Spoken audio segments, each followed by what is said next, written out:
aumenta, meu Pai, dos termos dos seus filhos, aumenta as fazendas, que eles sejam guardados por Ti, dioturnamente, que o enlace matrimonial do casal seja fortalecido, soldado no fogo do seu altar. É que oramos em nome de Jesus, amém. Te amo, mozão. Glória a Deus. Irmãos, louvado seja o nome do Senhor. Ali fora tem alguns materiais. Quem puder estar nos abençoando, tem alguns livros ali muito abençoados. Livros com temas sobre oração. Quem conhece aqui o Príncipe dos Pregadores, Charles Spurgeon, eu tenho uma coletânea ali de temas de Charles Spurgeon também. E ao adquirir um daqueles livros ali, você ajuda 2 obras missionárias, né?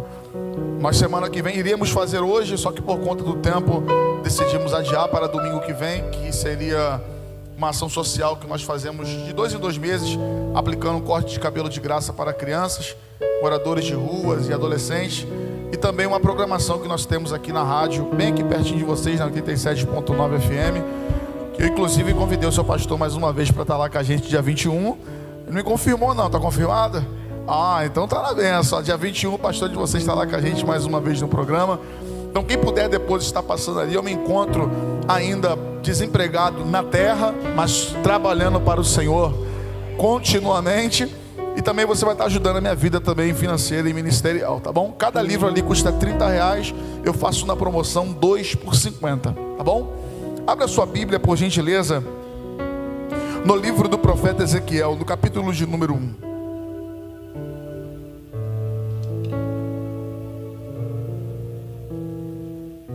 Livro do profeta Ezequiel, capítulo de número 1, versículo 1. E nós vamos ler também o capítulo 2 e o versículo de números 1 e 2. Glória a Deus. Livro do profeta Ezequiel, capítulo 1, versículo 1 e capítulo 2, versículo 1 e 2. Quem encontrou, diga amém. Diz assim o texto bíblico: no 30º ano, no 4º mês, no 5º dia do mês, estando eu no meio dos cativos junto ao rio Quebar, abriram-se os céus e eu vi visões de Deus. Capítulo 2, versículos 1 e 2 diz assim: e ele me disse, filho do homem, põe-te em pé e falarei contigo. Então entrou em mim o Espírito quando falava comigo, e me pôs em pé, e eu ouvi o que me falava. Coloque por gentileza a sua Bíblia aberta sobre o teu assento, nesse texto, isso. Dê a mão a essa pessoa que está ao seu lado, isso. Aperta a mão dela até ela dizer para você: tudo que for necessário ser colocado de pé na sua vida, Deus vai colocar nessa noite. Aleluia, ore comigo nesse momento. Soberano Deus e eterno Pai, uma vez mais diante da tua presença, meu Deus querido, aqui nós estamos. Ó Deus amado, eu lhe peço perdão pelos meus erros e pelos meus pecados cometidos contra o Senhor. Careço uma vez mais da iluminação do teu Santo Espírito, para que a luz desta revelação bíblica eu possa servir de instrumento para a edificação da tua igreja que está aqui nessa noite. Ó Deus amado, eu não sei como esse pai adentrou por essas portas. Eu não sei, meu Pai, a preocupação que passa na mente dessa mãe, desse jovem ou dessa jovem, mas eu tenho plena convicção de que ninguém sairá daqui da mesma maneira que entrou. Porque eu creio na tua palavra que é viva, eu creio na tua palavra que é eficaz, que é mais penetrante do que espada alguma de 2 gumes, e aquele que toma posse dela nessa noite sairá daqui com a tua fé renovada, sairá daqui com a tua esperança renovada.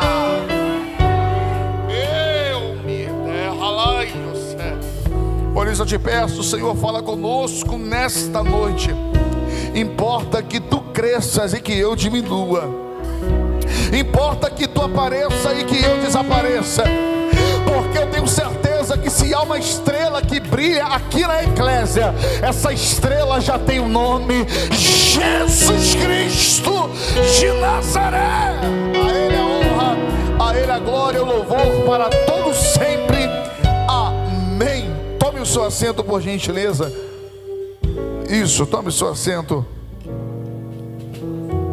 Se acomodou aí? Está bem acomodado? Deus abençoe, varão. Levante as suas duas mãos o mais alto que você puder. Isso. Dê a sua melhor salva de palmas ao Cordeiro de Deus. Glória a Deus. Não sou pregador chato não, tá? Não sou pregador chato não. Mas se puder melhorar só um pouquinho o retorno, aumentar um pouquinho para mim aqui. É onde? Aí, isso. Aí, glória a Deus. Obrigado, pastor. Maravilha. Meus irmãos, preste bem atenção. Estamos aqui diante de um texto, diante de um profeta bastante conhecido. O ministério de Ezequiel, ele foi marcado por uma característica única. Ele é conhecido como o profeta das visões. E é classificado no campo da teologia como um dos profetas maiores, ao lado de Jeremias, ao lado de Daniel e Isaías. Maior não pelo sentido dele ter sido melhor do que os que são considerados profetas menores, a exemplo Jonas, Joel, Naum, mas sim por conta do tempo de ministério. O tempo profético de Ezequiel, Jeremias e Isaías foi maior do que o de Joel, Naum e dentre outros profetas menores. Porque diante de Deus não há maior e nem menor. Todos são. O que muda é a responsabilidade. A responsabilidade que está sobre o pastor Alex é diferente da minha. A responsabilidade que está sobre a sua vida é diferente da do seu irmão que está ao seu lado. Mas todos têm um ministério. Tempo ou proporção não importa. O que importa é a objetividade dele. Porque se fosse assim, Jesus teve um dos ministérios menores. Por quê? 3 anos ou 3 anos e meio aproximadamente de ministério. Mas ele teve objetivo. Não adianta ter ministério, não adianta ter um grande ministério, mas não ter objetivo nesse ministério.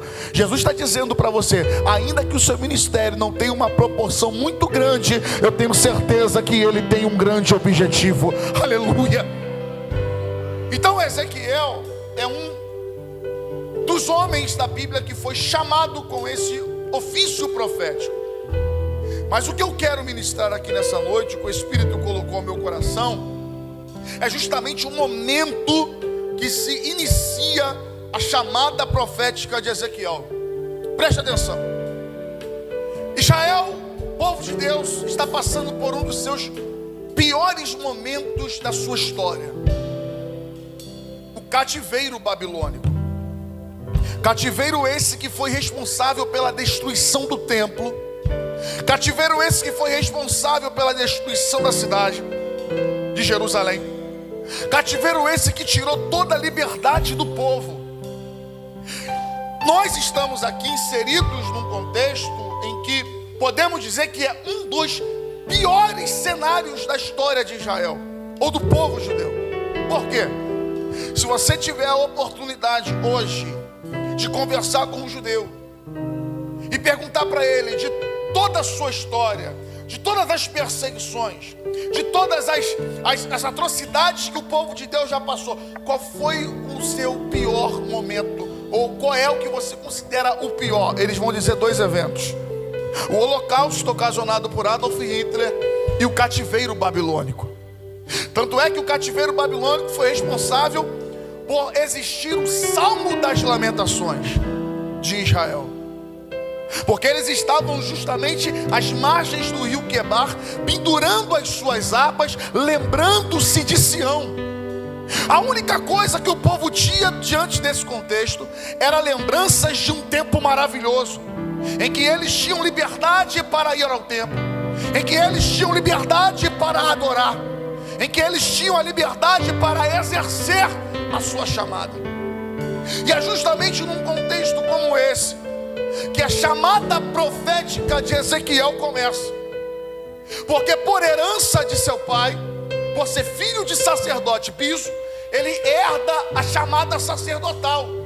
Ele já tem um ministério sacerdotal. Só que a necessidade do momento necessita de um profeta. Aleluia. Então Deus desperta dentro de Ezequiel a chamada profética.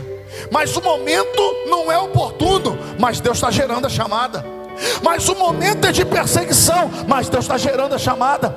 Mas o momento é de sitiação, é de escravidão, mas Deus está despertando a chamada. Porque Deus não leva em consideração quando Ele tem o desejo de despertar dentro de você a sua chamada. Levanta a tua mão que eu vou liberar essa palavra para a sua vida. Independente do momento que você esteja vivendo, Deus vai despertar algo poderoso dentro de você. Adore o nome do Senhor. Aleluia. Preste atenção. Se Deus levasse em consideração o momento de Ezequiel, Ele esperaria a situação melhorar para levantar Ezequiel. E nós, seres humanos, nós temos essa percepção. Às vezes, qual percepção? De que as coisas precisam estar bem ao nosso redor para que nós estejamos à disposição de Deus. Nós temos às vezes essa percepção. Quer ver um exemplo? Senhor, abra uma porta de emprego, que depois que o Senhor abrir, eu me coloco à disposição. Quer ver um outro exemplo? Senhor, quando o meu casamento sair, quando eu casar, eu me colocarei à disposição. Quando as coisas melhorarem, Senhor, dentro do meu contexto, eu me colocarei à disposição. E quem disse que Deus primeiro muda momento para depois levantar você?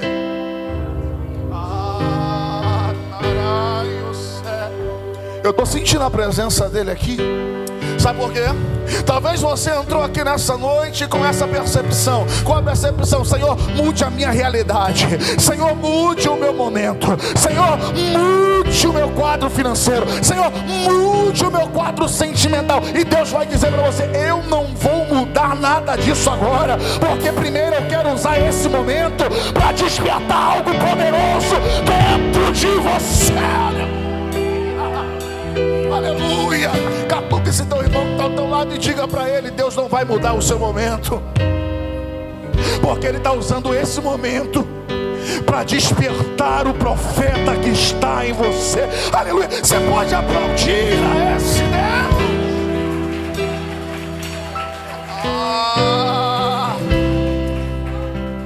Por quê? O contexto é de tristeza. Imagine se Deus chegar para Ezequiel e falar: Ezequiel, você quer ser profeta? Eu, Senhor, numa perseguição dessa? Nabucodonosor no poder, Jerusalém destruída, cidade destruída. Quero profetizar, não. Na lógica ele não estaria certo. Na lógica ele não estaria certo. Quem quer profetizar no momento de tristeza? Quem quer profetizar porta aberta quando necessita de uma porta? Quem quer ser usado para restauração de casamento quando você está necessitando de uma restauração? Aleluia. Mas preste atenção, não é que Deus vai te deixar vivendo nesse momento. Você já entendeu que Deus usa momentos ruins, permite momentos ruins para despertar o melhor que está em nós? Aleluia. Aleluia. Aleluia. Deus usa situações ruins, quadros negativos, situações adversas, para que o melhor em nós seja despertado. Eu quero que você entenda isso hoje, pelo amor de Jesus Cristo. Aleluia. Deus está despertando o melhor dentro de você. Esse momento não é para te matar, essa realidade não é para te parar, mas é para despertar o melhor em você. Quem crê nessa palavra, adore a Ele. Quem crê palavra glória.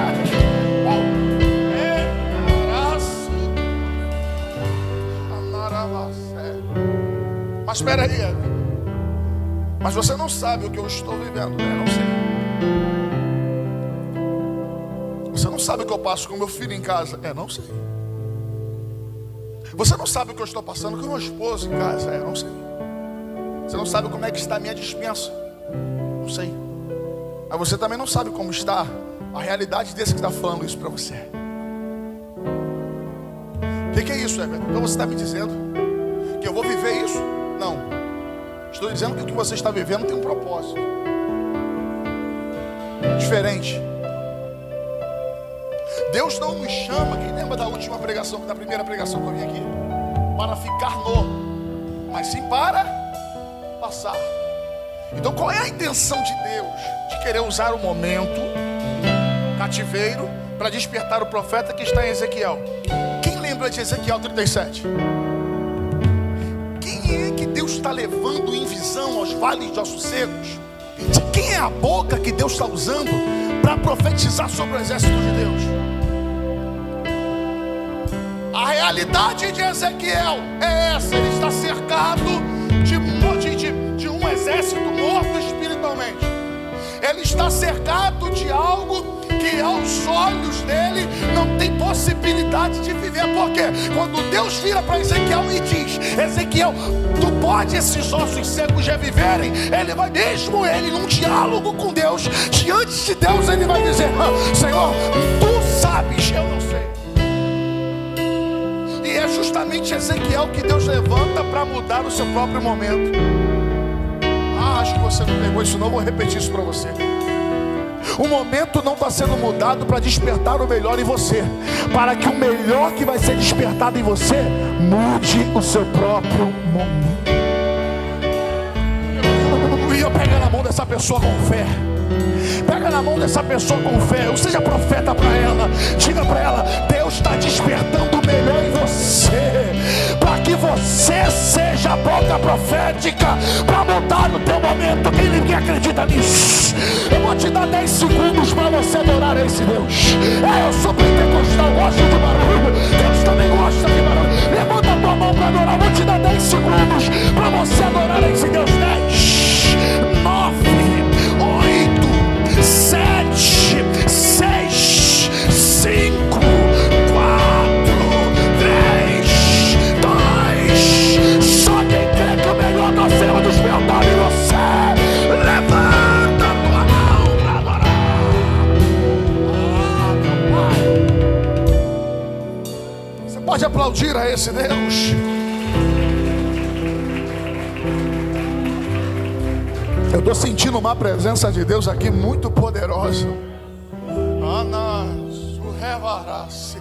Eu estou sentindo uma presença de Deus aqui muito poderosa. Aleluia. Preste atenção. Não é porque eu estou pregando não, essa presença já é da casa mesmo. A gente só está unindo as presenças. Aleluia. Preste atenção nisso aqui. Nós temos outra percepção. Qual a percepção? De que as coisas precisam. A gente, irmãos, vamos lá. Todo mundo aqui já está com a pedrinha de Tomé. Todo mundo aqui já está com a pedrinha de Tomé. Tomé, o incrédulo, teve que ver para crer. Mas todos nós já fomos um pouquinho de Tomé. Ou até hoje nós temos mania de Tomé. Sabe por quê? Porque você olha ao teu redor e não vê nada. Aí você fala: Deus não está trabalhando, Deus não está agindo, Deus não está fazendo ao meu favor. Por quê? Porque você não está vendo. E o que Tomé fez? Todo mundo Jesus ressuscitou, Jesus apareceu aqui. Se eu não ver, eu não creio. Aí já que você não quer, aí Jesus aparece: está aqui, Tomé, toca aqui. Bem-aventurado aqueles que não viram e creram. Porque vistes, crês? Então preste atenção. Por que eu estou falando isso? O contexto real, a realidade de Israel na terra era tudo fechado, sim ou não? Tudo fechado. O povo não tinha mais liberdade de ir e vir. O povo não tinha mais a sua liberdade de adoração. O povo agora estava com tudo fechado na terra, não tinha uma porta na terra aberta para o povo de Deus. Só que a percepção que nós temos primeiro, às vezes nós temos a percepção de Tomé. Qual a percepção? Primeiro eu tenho que ver. Se eu não estiver vendo o agir, eu não acredito. Se eu não estiver vendo o meu filho parar de sair, eu não acredito. Se eu não estiver vendo o meu esposo parar de ir para o bar, eu não acredito. Se eu não estiver vendo parar a minha filha de sair, eu não acredito. Se eu não ver a porta se abrir, eu não acredito. Se eu não ver a restituição, eu não acredito. Porque nós temos ainda um pouco, todos nós temos um pouco de Tomé em nós. Por quê? Tem que ver para crer. Mas nós temos uma percepção errada. Por quê? Não é o físico que movimenta o espiritual, é o espiritual que movimenta o físico. Vou repetir. Por isso que nós devemos alimentar a nossa vida espiritual, porque é ela que movimenta a nossa vida. Aleluia. É ela que movimenta o nosso caminhar. E primeiro acontece no campo espiritual, para depois se manifestar no campo físico. O que é uma definição básica de milagre? Uma definição básica de milagre é a reação no mundo físico de uma fé gerada no mundo espiritual. Eu creio e se manifesta.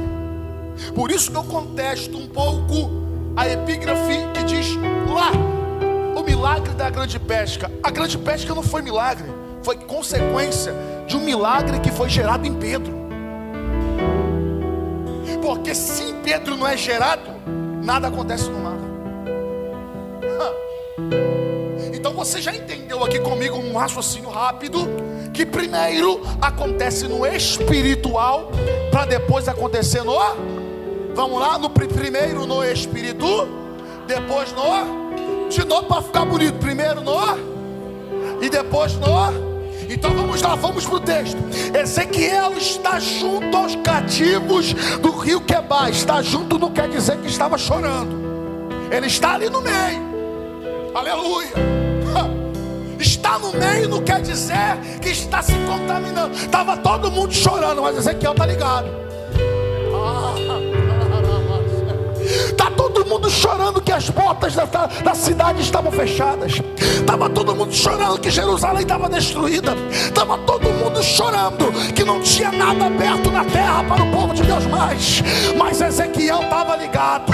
E Deus abre uma visão e mostra para ele as portas do céu se abrindo.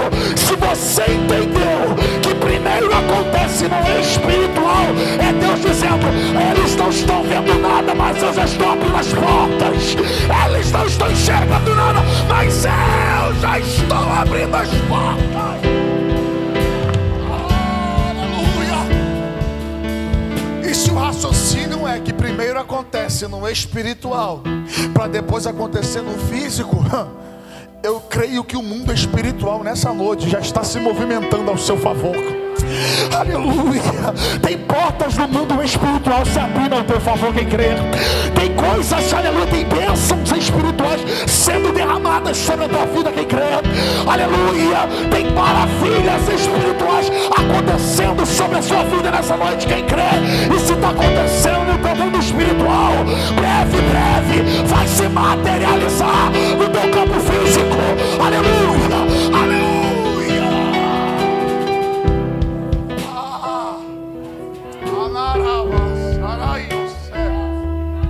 Eu estou sentindo a presença dele aqui. Eu estou fazendo um estudo em casa sobre os anjos. E uma das coisas que eu aprendi com os anjos, sabe o que é? Quem vê anjo aqui? Todo dia? Toda hora? Nesse momento o senhor está vendo anjo? Está vendo? Aleluia. Glória a Deus. Algo especial que Deus tem com ele. Mas todo dia você vê anjo? Quem vê anjo todo dia aqui, levanta a mão. Por quê? Mas preste atenção. Não é pelo fato de você não estar vendo eles que que eles não estão trabalhando.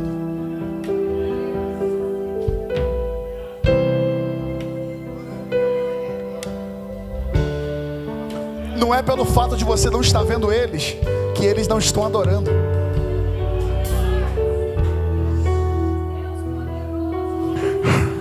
Você pode não estar vendo nada, mas tem um exército pelejando, por favor, aleluia. Você pode não estar vendo nada, mas Deus está movendo céus e terra ao seu favor.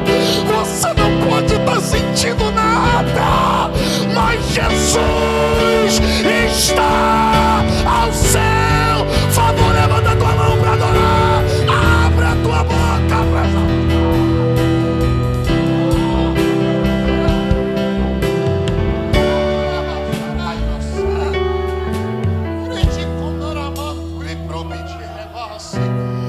Que presença gostosa e maravilhosa. Aleluia. Oh, glória a Deus. Preste atenção aqui. Preste atenção. Olha aqui. Deus então está se revelando a Ezequiel. Abre os céus para ele. Nós sabemos que Ezequiel é profeta, mas a chamada dele não começou da noite para o dia. Pega isso para a sua vida. Quem quer ser usado por Deus aqui? Aleluia. E eu creio pela fé que tem algo poderoso sendo gerado na sua vida ministerial hoje. Mas preste atenção nesse segredo e você tem que pegar para a sua vida, para a sua caminhada. Mais importante que ser usado por Deus é conhecer o Deus que te usa. Vou repetir isso de novo. Mais importante que ser usado por Deus é conhecer o Deus que te usa. Antes de Deus começar a te usar, Ele vai querer que você conhece Ele primeiro. Aleluia. Antes de Deus fazer você profetizar, Ele vai querer que você conheça o Deus da profecia. Aleluia. Antes de Deus começar a te movimentar, Ele vai requerer de você que você conheça o Deus do movimento. Aleluia.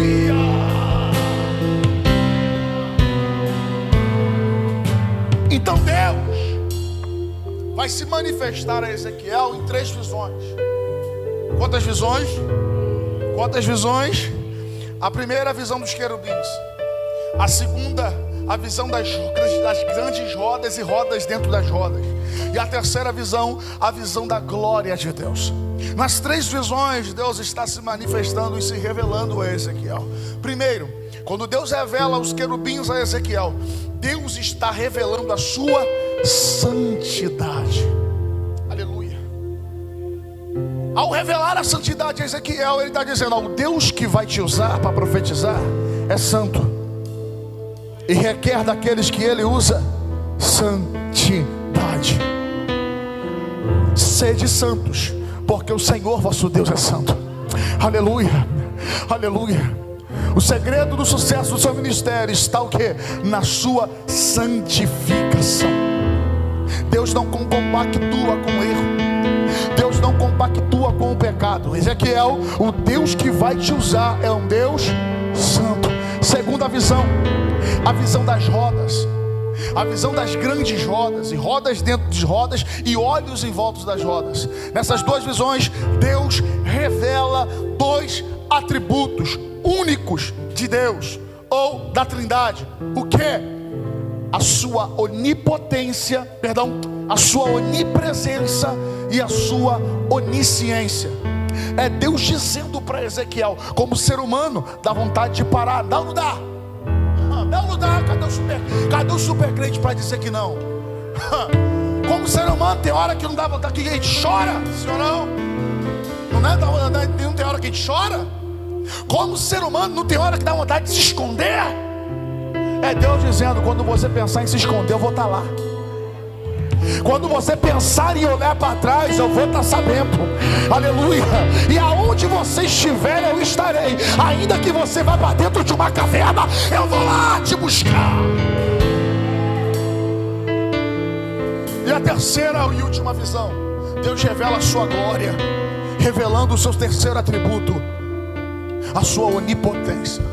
Depois de Deus se revelar a Ezequiel, A única reação de Ezequiel é ir ao chão. Eu acho lindo isso. Porque em nenhum momento da história eu vejo Ezequiel prostrado para a Babilônia. Em nenhum momento da história eu vejo Ezequiel prostrado para a dificuldade. Em nenhum momento da história eu vejo Ezequiel prostrado para as adversidades. Mas o único momento em que eu vejo Ezequiel prostrado é diante da presença. Aleluia. Aleluia. Talvez você está se humilhando diante da pessoa errada. Talvez você está se humilhando diante da situação errada. Aprenda com Ezequiel aqui hoje. Se for para me se humilhar, só diante de Deus. Se for para me chorar, só diante de Deus. Se for para me se lamentar, só diante de Deus. Se for para me se humilhar, só se humilho diante de Deus.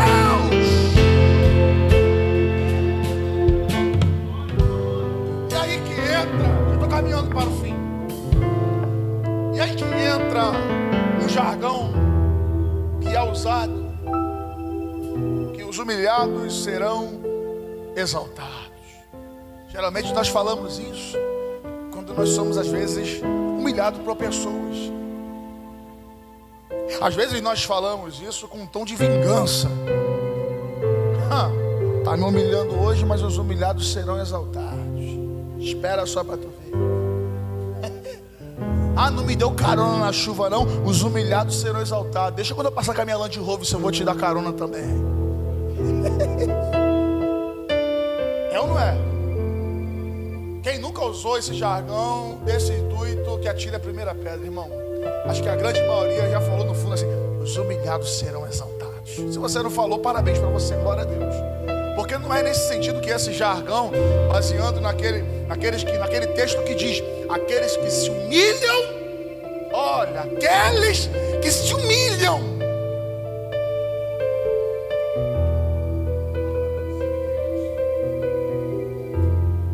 Aqueles que se humilham diante de quem?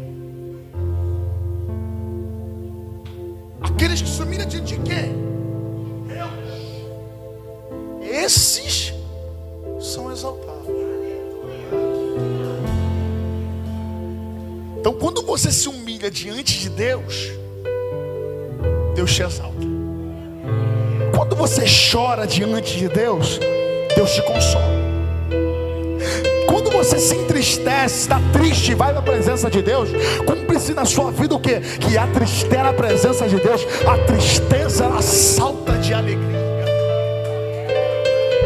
E aqui que entra, e se cumpre com Ezequiel, porque ele termina o capítulo 2 se humilhando, porque se prostrar diante de alguém é um ato de humilhação. Então Ezequiel se humilha diante da presença, mas nós aprendemos que aqueles que se humilham, Deus exalta. Aqueles que se humilham, Deus levanta.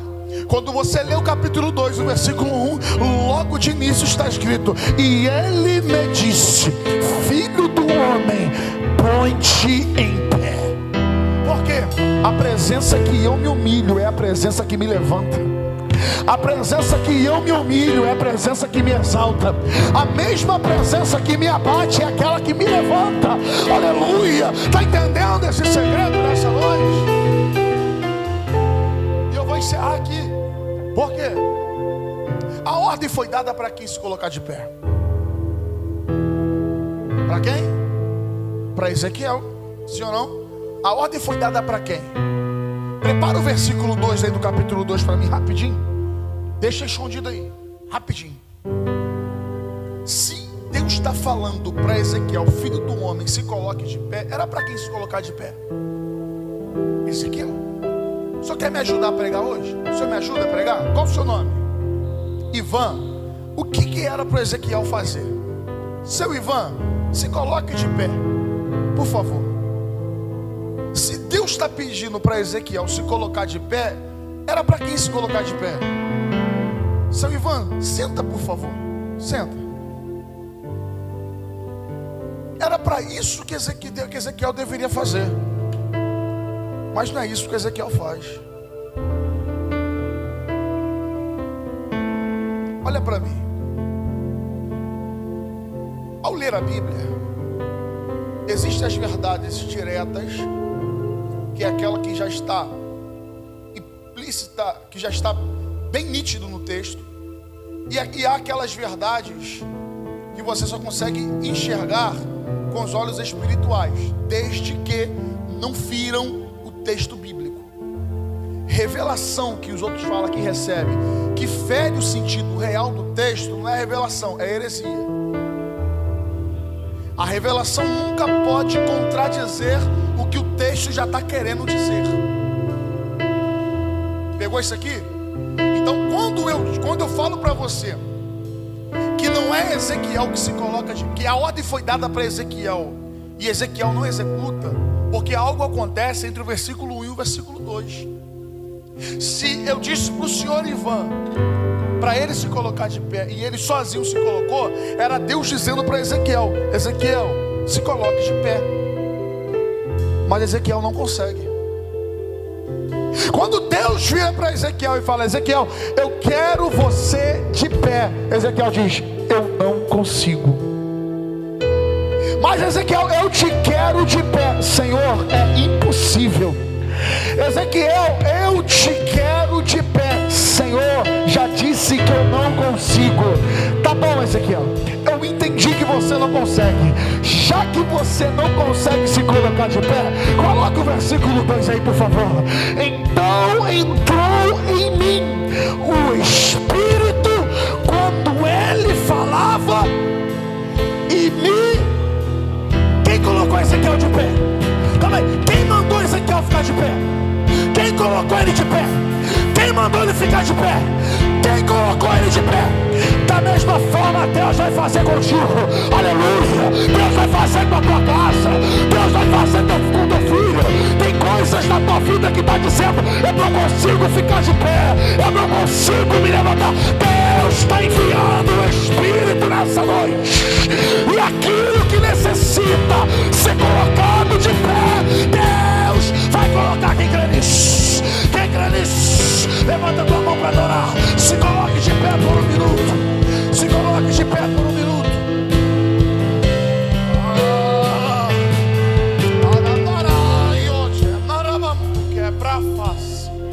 Eu estou sentindo a presença dele aqui. Tem alguém aqui nessa noite que não é evangélico e quer se colocar de pé hoje? O Espírito vai te colocar de pé. Talvez você está dizendo para Deus assim: ó, eu não consigo, Pai. Senhor, eu não consigo. Tem muitas coisas que me prendem no mundo. Tem muitas coisas boas, a carne tem, não vou negar. Tem. Mas melhor é estar na presença. E talvez você está aqui nessa noite na mesma condição que Ezequiel.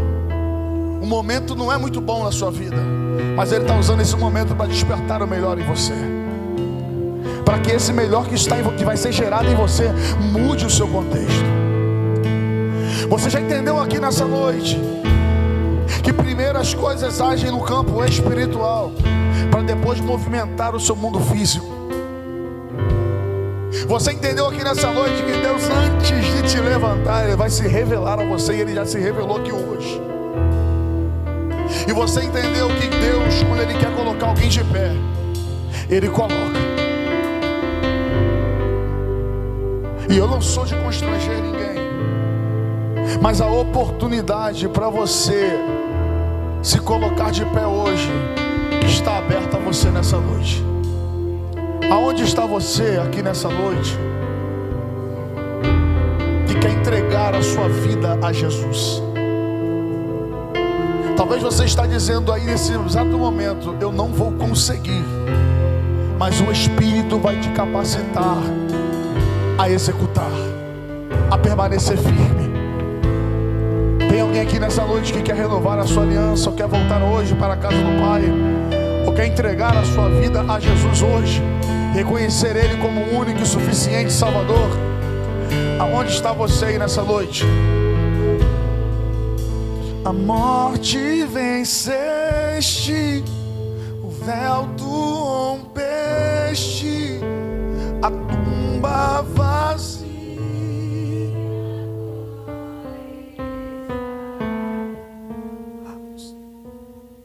céus te adora, proclama tua glória. Tem alguém que sabe o seu louvor? Citaste vivo está. Ó quão lindo esse nome é.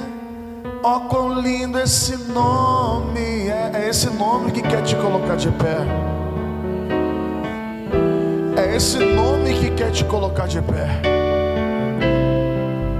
Ó quão maravilhoso é, maior que tudo Ele é. Ó quão maravilhoso é, nome de Jesus. Glória a Deus, aleluia. Eu não vou me atrever não, irmão.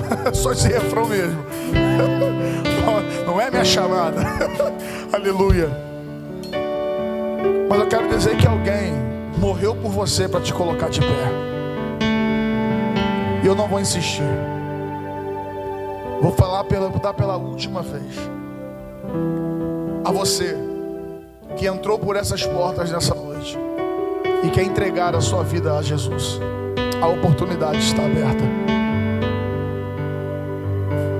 Senão, que Deus em Cristo vos abençoe, que essa palavra ela venha ficar marcada no seu coração, e que Deus em Cristo te abençoe. Eu agradeço a minha oportunidade em nome de Jesus.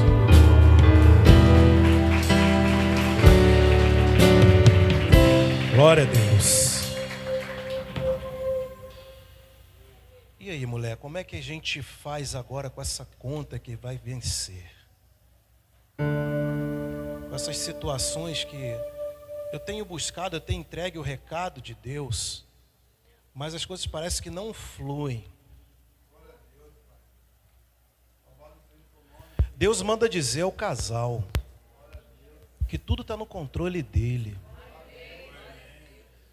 E o interessante é que Deus mandou dizer a você, evangelista Everton, que você não está sozinho, porque tem sempre alguém com você. E Deus só me permitiu ver os pés, não descalços, calçados, daquele que anda contigo. E os pés dele, aqui, quando você andava para lá, ele ia do teu lado. Quando você andava para cá, ele ia do teu lado. Os pés dele reluziam como latão polido. Tá entendendo? Quem conhece a Bíblia sabe de quem eu estou falando.